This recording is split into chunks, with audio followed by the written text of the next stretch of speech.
9 న్యూస్కు స్వాగతం. నేటి వార్తలు.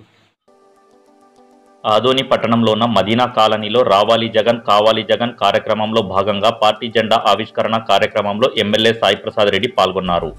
పూలతో ఘన స్వాగతం పలికిన కార్యకర్తలు అక్కడ ఉన్న గతంలో ఆలూరు రోడ్డులో యాక్సిడెంట్లో కాలు దెబ్బ తగిలి ఆపరేషన్ అయిన లక్ష్మిని పలకరించారు. అనంతరం ఏర్పాటు చేసిన సభలో మాట్లాడుతూ అక్కడ ఉన్నటువంటి కాలనీలో కొంతమంది వైస్ చైర్మన్ అల్తాఫ్ కుటుంబానికి చెందిన స్థలంలో ఇల్లు కట్టుకున్నారని, అటువంటి వారు తమ చేతనైనంత డబ్బులు కడితే మిగతా డబ్బులు నేను మాట్లాడి మీకు మీ స్థలం రిజిస్ట్రేషన్ చేయించి ఇస్తానని అన్నారు. అనంతరం డ్రైనేజీ, సీసీ రోడ్లు కూడా ఏర్పాటు చేసే బాధ్యత మాది అని అన్నారు. అక్కడ ఉన్నటువంటి షరీఫ్ మరియు ప్రజలు మున్సిపల్ వైస్ చైర్మన్ అల్తాఫ్కు మరియు ఎమ్మెల్యే సాయి ప్రసాద్ రెడ్డికి పూలమాలతో కృతజ్ఞతలు తెలిపారు. అనంతరం జగన్ ప్రజల కోసం ప్రవేశపెట్టిన నవరత్నాల గురించి తెలియజేస్తూ రాబోయే ఎన్నికల్లో ఆదోనిలోనూ మరియు రాష్ట్రంలోనూ వైసీపీకి ఓటు వేసి భారీ మెజారిటీతో గెలిపించాలని ప్రజలను కోరారు. ఈ కార్యక్రమంలో మండల వైసీపీ నాయకులు డాక్టర్ మధుసూదన్, చంద్రకాంత్ రెడ్డి, పట్టణ వైసీపీ అధ్యక్షుడు దేవ, నారాయణ, తిక్కన్న కార్యకర్తలు భారీగా పాల్గొన్నారు.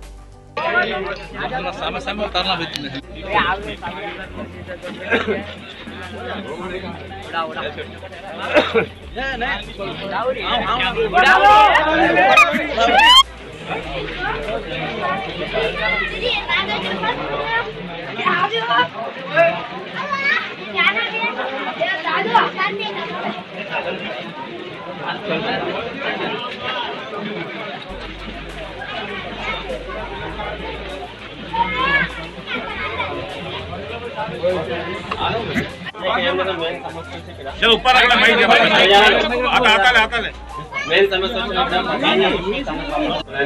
గురించి కానీ అన్ని గురించి కానీ ఏమైనా అప్లై చేసుకున్నప్పుడు అది శాంక్షన్ కావచ్చు. ఏమని చెప్తున్నది మా ఏరియా కాదు అన్నదని చెప్తున్నారు. అదే మీరు ఏమైనా పరిష్కారం చేస్తుందని బాగుంటుందని చెప్పి పోతున్నాము. అదే ఫస్ట్ అది అయిపోతే రోడ్లు కాలువలన్నీ పెండింగ్ వస్తున్నాయి. మొత్తం నీళ్లు ఇక్కడ రూట్ ఉందన్నా కమల్ మసీద్ దగ్గర నుంచి రావన్న రూట్, ఒక రూట్ ఉంది. ఈ రూట్ ఉందన్నా మధ్యలో ఒక ప్లాట్ ఉంది. ఇది లేకుండా ఇది డైరెక్ట్ ఇట్లా కలిసిపోతుంది. ఇక్కడ ఒక సైడ్ ఉంది,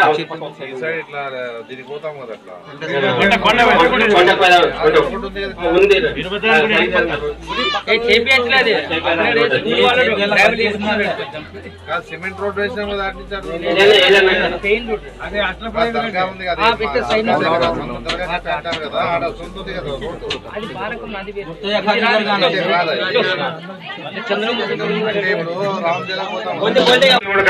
మీరు కలిసల్లా మాట్లాడాలా, బాధ్యతాయుతంగా మీరు పని చేయాలని చెప్తున్నా కూడా ఆయన కూడా నేను ఎట్లు చెప్తే తింటాను.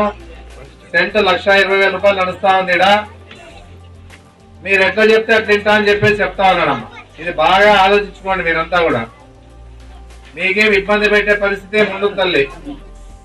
మీరు ఇంత ఇస్తాము అని చెప్పేస్తే మాట్లాడి సెటిల్మెంట్ చేసి, ఎందుకంటే నువ్వేమి ఉన్నోళ్ళు ఎప్పరో తేడా చూసి చేసుకో, నేను ఫ్రీగా ఇమ్మని కూడా చెప్పినా. ఇప్పుడు పక్కకు కూర్చిపోయి నేను బాగున్నా అన్నా, నా అన్నదమ్ములు బాగలేరు, నా అన్నదమ్ములు కూడా తినేకి లేకుండా ఇబ్బంది పడతా ఉన్నారు, ఏదో రకంగా ఏం సెటిల్ చేస్తో చేయి, నేను తీసుకుంటా అని చెప్పినాడమ్మా. అందుకే మీరంతా కూర్చొని ఇక్కడ ఉన్నటువంటి నాయకులంతా ఉన్నారు, మీరు కూడా ఆలోచన చేసి నా దృష్టికి తీసుకొస్తే ఈ సమస్యను పరిష్కారం చేస్తా అని చెప్పేసి కూడా నేను హామీ ఇస్తా ఉన్నాను మీకు. ఏదో రకంగా ఇట్లయితే ఇట్లా కానీ ప్రభుత్వం ద్వారా అయితే ప్రభుత్వం ద్వారా కూడా చేసడానికి ఒక అవకాశం ఇస్తే తప్పకుండా, మన అల్తాఫ్ గారు ఇస్తే తప్పకుండా చేస్తాను, హామీ ఇస్తా ఉన్నాను. ఖచ్చితంగా చేసి చూపిస్తామని చెప్పేసి కూడా చెప్పడం జరుగుతూ ఉన్నాయి. అందుకే ఏమున్నా కూడా మీరంతా కూడా ఎవరు ఎంతో మంది వస్తారమ్మా మీ దగ్గరికి, ఎందుకంటే ఎలక్షన్ టైం ఇది. అయినా ఈరోజు సోను కానీ, షఫీ కానీ, షరీఫ్ కానీ మీరంతా వీళ్ళకున్నటువంటి పెద్దలంతా నా దగ్గరికి వచ్చి మాట్లాడినారు. లాల్ కూడా, మన లాల్ గారు కూడా వచ్చి మాట్లాడి మీరు ఎట్లా ఏమి ఆలోచన చేస్తా ఉన్నారని చెప్పేసి అడిగినారు. నేను మాట ఇచ్చినాను, మాట పోగొట్టుకున్నాను. ఎందుకంటే ఆ రోజుల్లోన లైన్లు వేపిస్తాను, రోడ్లు వేపిస్తాను అని చెప్పేసి మాట ఇచ్చినాను. నేను ఈ మసీద్ దగ్గరే మాట ఇచ్చినాను.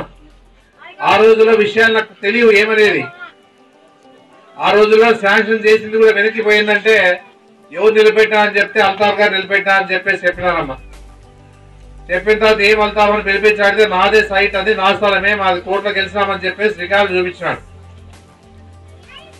సరేలే ఏదన్నా చేసి పరిష్కారం చేస్తామంటే ఆయన కూడా ఇబ్బంది పెట్టి చేస్తామని చెప్పినాడమ్మా.